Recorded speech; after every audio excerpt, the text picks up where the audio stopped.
Ladies and gentlemen, I'm jeweller Barry Roberts. Welcome to my company, Roberts & Co. here in London. Today I'm excited to share with you how we hand make one of the most popular pieces on our website, the 1mm halo rings, also called 1mm stacking rings and often used as 1mm skinny fit wedding bands. So let's get into it.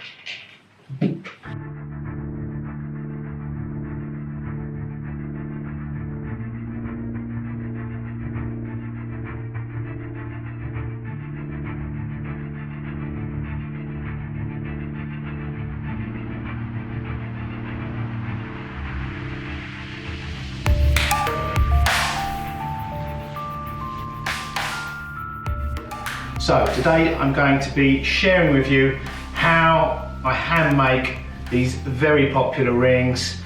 They are technically a 1mm halo ring, however that's not what most people call them. They're a band ring, so very simple, stylish and timeless in design.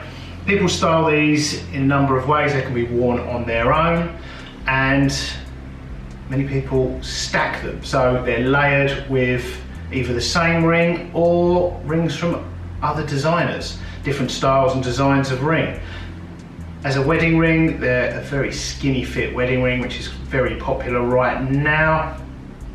We make these in 22 karat yellow gold, 18 karat yellow, white, red or rose gold, 9 karat yellow, red and white gold, and we do the sterling silver versions, and the sterling silver version is also available in gold plate. So we do a version of this plated with 22 karat yellow gold and either 18 yellow or 18 red or rose gold. The plated versions are perfect if you want the gold look at a fraction of the cost, but obviously if it's for a wedding ring, we would recommend the solid gold as opposed to the plated version. But let's jump onto the bench and I'll share with you how we make these. Before we do, let's just talk about the metal. These are made from 1mm wire. 1mm round wire is very widely available from most bullion dealers. For some of the rings we have to make our own wire, but this is easily available. We use a bullion dealer here for this in the UK, but they've got offices all over Europe. A lot of people are worried, but they want to know that the products they're buying are sourced responsibly, especially luxury goods. We use for this a German bullion dealer, a German-owned bullion dealer called. Now, I've met people from the company. They've introduced themselves, and they make a noise that's beyond my South London accent. It's like Hermelmühl, something along those lines. It's Germany's oldest refinery. They've got an office here in the UK, which has been in operation since the early 1900s, I believe. So yeah, they not only create and make great quality alloys, but being a big company, they tick a lot of the boxes when it comes to acquiring the raw materials responsibly and traceability. So let's jump onto the bench and make a ring. So before I started making jewellery, I used to sell all the tools and equipment to make and repair jewellery and to make and repair clocks and watches. And over the years I've built up quite the collection of not just modern tools and equipment, but also vintage and antique. So I thought today would be a cool opportunity to use one of them. So I thought as a heat source, I could use this. It's actually a blowtorch, a vintage blowtorch. Looks like a rocket, huh? So yeah, we'll use this as the heat source to make the ring. It takes a little while to get fired up, but once it gets going, it produces perfect flame for these little rings. So let's do this. Okay, let's fire up this vintage torch.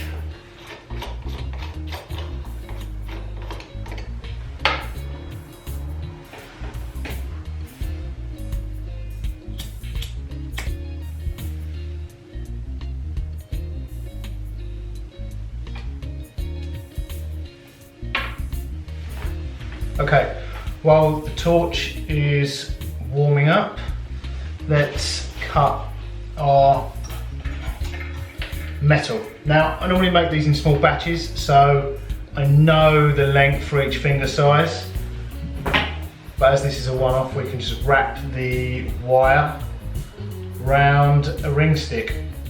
Make it slightly undersized, because it'll get bigger as we shape it once it's soldered together.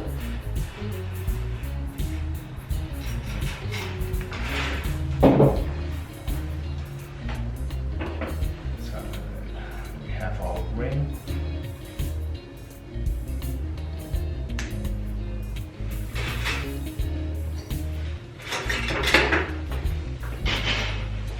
Okay, now we need to file the ends so we get a nice clean joint, a flush fitting joint, otherwise the solder won't flow.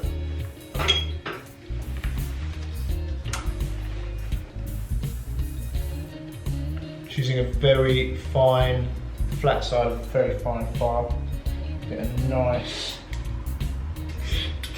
smooth end. Okay, now we have nice smooth ends.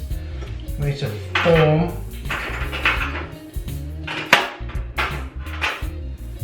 the ring.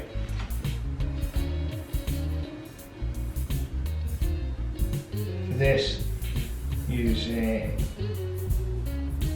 flat and half round pliers, get a nice flush fitting joint.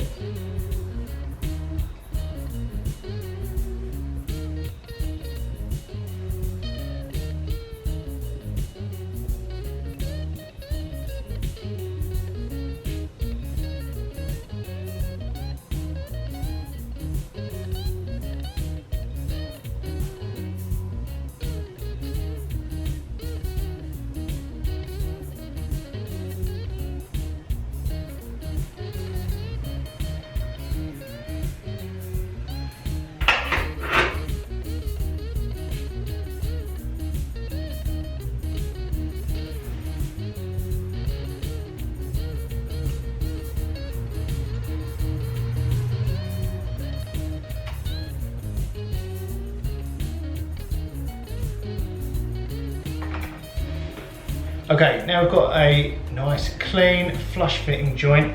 We need to flux both the joint, and I flux the whole ring just to protect the silver from the heat. Here we've got some water in a borax tray, a borax cone. Grind up some borax flux, and using a borax brush which has no metal so it can't rust and contaminate the flux. So I'm using a borax brush just to apply that to the joint, and we'll put some on the whole ring.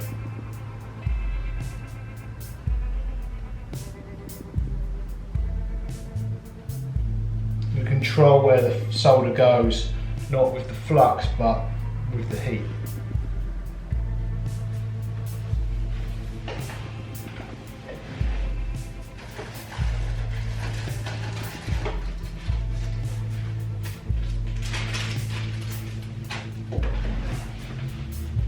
So we're using hard silver solder. Cut a small pallion off the solder.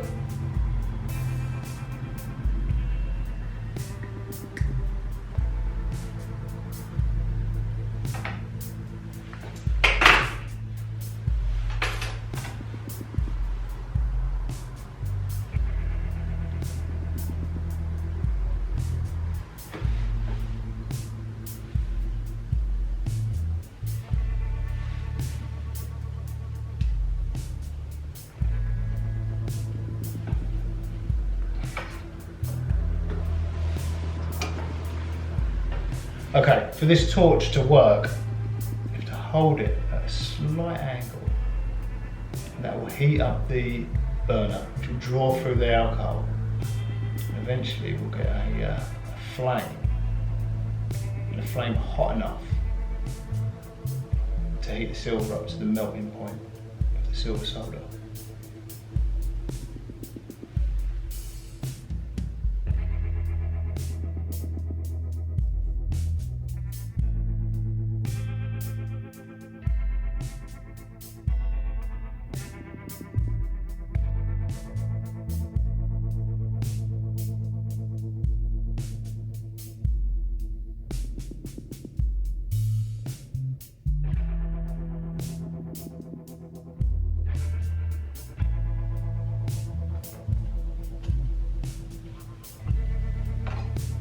Okay, so now I've got a nice flame from the torch. It's time to solder the ring.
So now we have our ring soldered together. Most of the fast scale has actually come off in the cold pickle. If there was some on there, we'd need to put it in a hot pickle pot and remove the rest of the fast scale. This is fine. We need to clean up the joint, and for that we use an emery stick. And then once we've cleaned off some of the excess solder, which there's not a lot,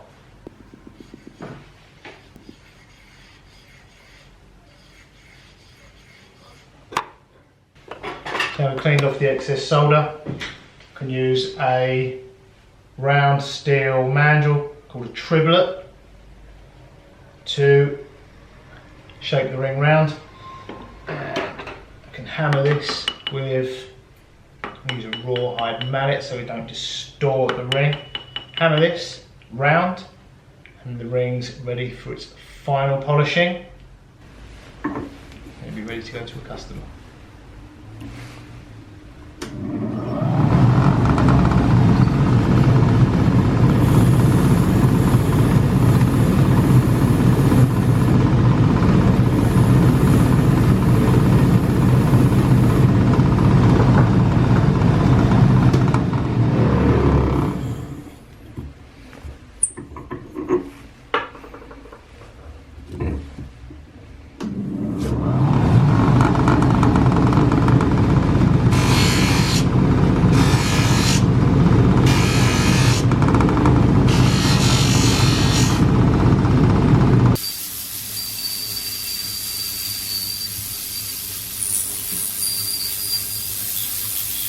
So ladies and gentlemen, here we have the handmade 1mm wide sterling silver band ring. First of all, we form the ring using 1mm wide sterling silver wire. Then once you've got the basic shape of the ring, form a very close fitting joint which we solder together using jewellery grade silver solder, which is very different to the solder people would be familiar with that you melt with a soldering iron. Jewellery solder melts at a far higher temperature, The solder shares many of the properties that the silver has, so it's a very close colour match, but that also means you need to heat it up to around 700 or 800 degrees centigrade for it to flow, and for that we used a vintage blowtorch today. Normally I would use a modern blowtorch just because it's faster, but it's always cool to fire up the vintage tools. Once the ring's soldered together, we then form it into the perfect ring shape using a steel ring mandrel called a triplet. Once you've got the perfect shape, we then need to polish and clean the ring. I polished them using a professional jewellery polishing machine. I glossed over that process a bit today. It's a multi-stage process that takes some time and quite a lot of practice to get right. The polishing process is very messy, so after polishing, each piece needs cleaning. I use an ultrasonic cleaning machine, which is a piece of equipment you'd more commonly find at the dentist, in a dental laboratory or a dental technician's. They're very effective at cleaning small and intricate objects. So now the piece is finished, polished, cleaned. All I need to do is give it a buff with a microfiber polishing cloth to remove any fingerprints, and I want to take some fresh photographs of this ring in the light box here. So I'm going to take some fresh photographs for the Roberts & Co website, have some fresh pictures for the shop, and there's a blog post I've written detailing the steps you need to go through to make these rings, both for our customers and for anyone who's interested in how we hand make silver jewellery. And of course, I need some images for our social media. So if you'd like to see some more close-up images of this ring or this style of ring in the other alloys and precious metals we make it in, then be sure to head over to our website, the Roberts & Co website. You can see images in the shop, read the blog post that details the steps to make this, and you'll find links there to all of our social media. So thank you for watching, and hopefully I'll see you again very soon. Toodles.